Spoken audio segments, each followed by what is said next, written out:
petang, salam sejahtera. Isu hangat petang ini, Mahkamah beri Najib 14 hari bagi dedahkan AS 681 juta aset 1MDB. Berita sepenuhnya. Najib Razak diberi masa 14 hari dari tarikh penyampaian instruksi Mareva untuk membuat pendedahan bertulis kepada 1MDB mengenai lebih AS 681 juta dalam aset. Bagaimanapun sehingga hari ini tidak jelas sama ada perintah mahkamah yang dikeluarkan 2 hari lalu berhubung tindakan sivil RM23 bilion oleh 1MDB dan 4 anak syarikatnya terhadapnya telah disampaikan kepada bekas Perdana Menteri itu atau belum. Tempoh masa 14 hari itu adalah antara terma dalam instruksi Mareva yang dikeluarkan oleh Mahkamah Tinggi Kuala Lumpur 2 hari lalu bagi mengekalkan status quo antara pihak dalam tindakan undang-undang sementara menunggu tindakan sivil itu diselesaikan.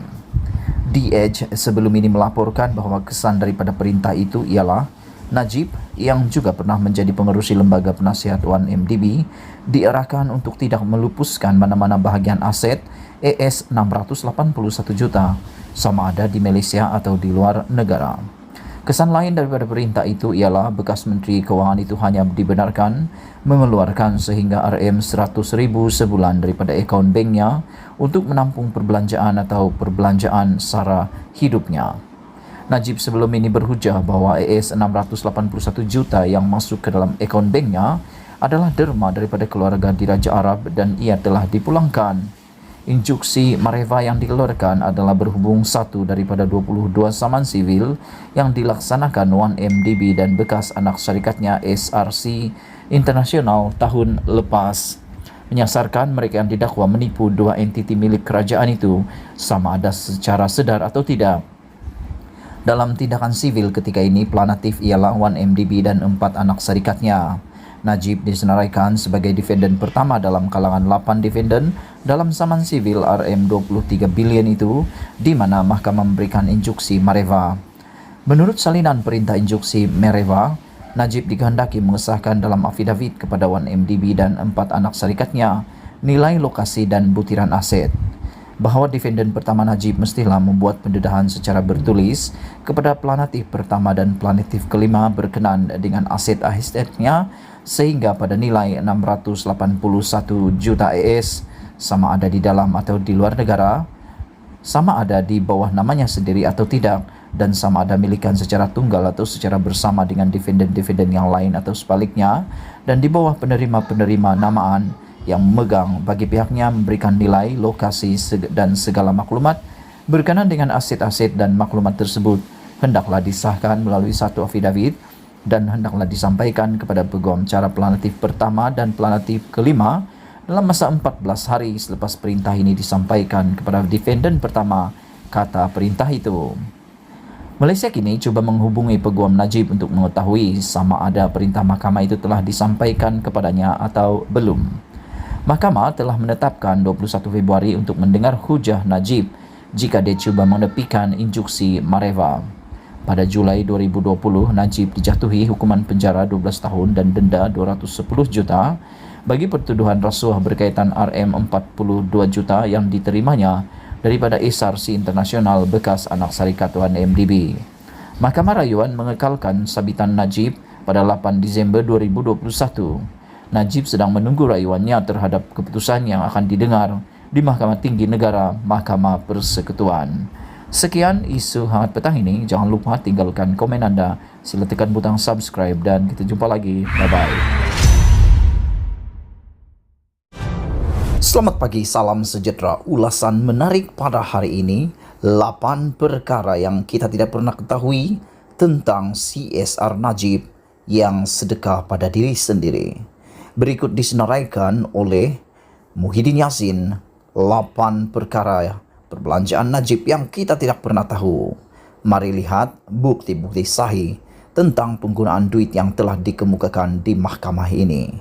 Pertama, RM449.586 untuk membayar kad kredit Visa Platinum Najib. Hebat. RM2.833.147 ringgit 21 sen untuk membayar kad kredit Mastercard Platinum Najib. Apa dibelanjakan sehingga 2 juta perlu dibayar untuk kad kredit tersebut? Ketiga, perbelanjaan luar biasa Rm240.000 dibayar kepada Vital Spire, sendirian berhad milik seorang Adun UMNO Johor untuk mengendalikan sebuah portal online. Boleh tahan portal online ini. Keempat, Rm2,5 juta dibayar kepada sebuah firma Guaman untuk kerja-kerja political intelligence. Seterusnya, Rm238.914 dibayar kepada seorang Tan Sri untuk kerja-kerja mempromosi Ajib Go kepada masyarakat Cina. Seterusnya, Rm100.000 dibayar kepada seorang kontraktor untuk membina bilik store kediaman pribadi di Kuala Lumpur. Besar sungguh bilik store ini sehingga perlu membayar Rm100.000 ya. Seterusnya, Rm56.500 dibayar kepada sebuah syarikat plumbing untuk kerja-kerja pemasangan tangki air di kediaman pribadinya di Kuala Lumpur. Dan yang terakhir, Rm77.300 dibayar kepada seorang kontraktor untuk membaiki kediaman pribadinya di Pekan. Dan puluhan juta ringgit lagi untuk lain-lain kegunaan pribadi dan politik. Ya, adalah juga duit yang diberi kepada anak-anak yatim, tetapi jumlahnya tak seberapa jika dibandingkan untuk kegunaan pribadi dan politik menurut Muhyiddin. Menurutnya lagi, ini tak termasuk Rm4 bilion duit kumpulan wang amanah pension KWP yang dibelanjakan kepada SRC yang lesap entah kemana. Akhirnya, kerajaan terpaksa membayar hutang SRC kepada KWP kerana hutang ini dijamin oleh kerajaan ketika Najib menjadi Perdana Menteri dan Menteri Keuangan. Mahkamah Tinggi dan Mahkamah Rayuan mendapati Najib merompak syarikat SRC daripada wang KWP itu, iaitu wang rakyat, wang orang pencen. Sekian isu hangat pagi ini. Jangan lupa tinggalkan komen anda. Sila tekan butang subscribe dan tekan butang share. Malaysia kita punya, kita juga sama-sama cintai Malaysiaku. Kita jumpa lagi. Bye-bye. Najib berkata, saya tidak memiliki aset AS 681 juta yang dituntut 1MDB. Berita sepenuhnya. Bekas Perdana Menteri Najib Razak berkata dia tidak mempunyai AS 681 juta atau Rm2.6 bilion yang dituntut oleh 1MDB dan anak syarikatnya. Ini susulan keputusan Mahkamah Tinggi Kuala Lumpur selepas Selasa lalu yang mengeluarkan perintah injuksi Mariva ex parte untuk membekukan aset bekas Perdana Menteri itu dan hanya membenarkannya mengeluarkan tidak lebih Rm100.000 sebulan daripada akaun banknya untuk perbelanjaan sara hidup.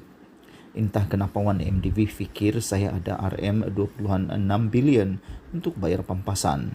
Saya tak ada wang untuk bayar tuntutan cukai Rm1.7 bilion LHDN. Dia ingat, 1MD ingat saya ada wang untuk bayar Rm2.6 bilion, katanya dalam satu hantaran di Facebook hari ini.